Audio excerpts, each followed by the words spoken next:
ঠিক আছে।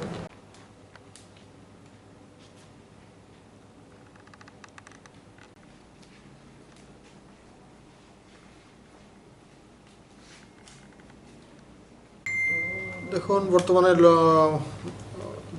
কারফিউ চলছে। কোভিড-19 পরিস্থিতিতে বেলা 12টা পর্যন্ত দোকান এবং মুদির দোকান, এসেনশিয়াল কমোডিটিস, এই সকল দোকানপত্র খোলা রয়েছে।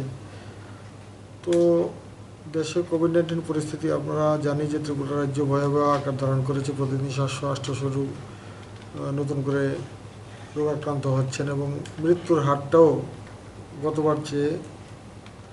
গতবার থেকে অনেক বেশি আমরা পরিলক্ষণ করছি।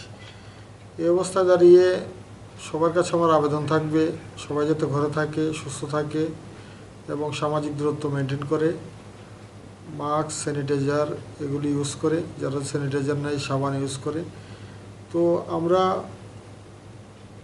এই রাজ্যে আমাদের যে খাদ্যদ্রব্য যথেষ্ট মজুত রয়েছে, বিশেষ করে চাল 102 দিনের চাল রয়েছে, গম রয়েছে 39 দিনের, আটা রয়েছে,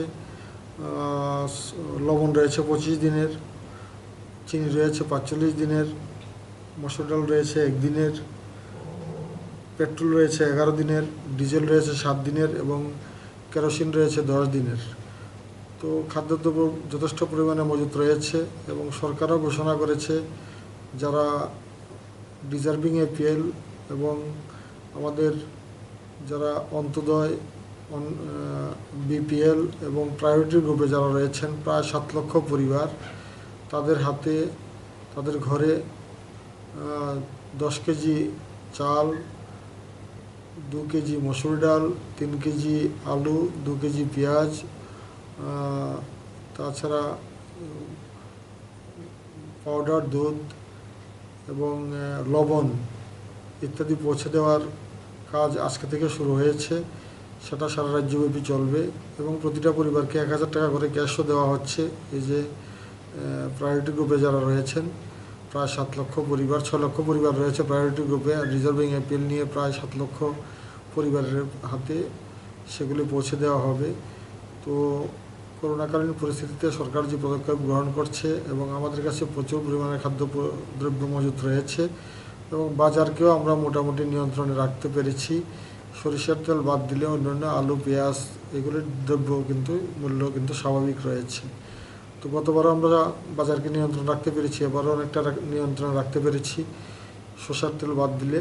তো সরষার তেলের যেখানে উৎস সেই জায়গাতে মূল্য বৃদ্ধি হওয়ায় অনেকটা আমাদের এখানে এটার ভোগান্তি পোহাতে হচ্ছে। যাই হোক, আমরা এবার লকডাউন পরিস্থিতিতে আতঙ্কিত হওয়ার কোনো কারণ নেই।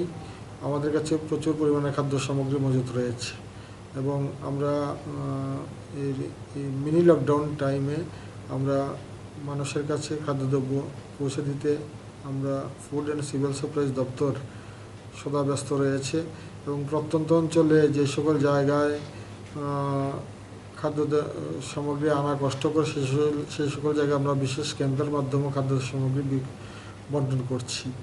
গতবারও করা হয়েছিল, এবারও করা হচ্ছে এবং কন্টেনমেন্ট জোনেও করা হচ্ছে। তো সব মিলিয়ে আমাদের রাজ্যে বর্তমানে খাদ্যদ্রব্য মজুদ এবং তার যে বন্টন প্রক্রিয়া সেটা সুষ্ঠুভাবে চলছে।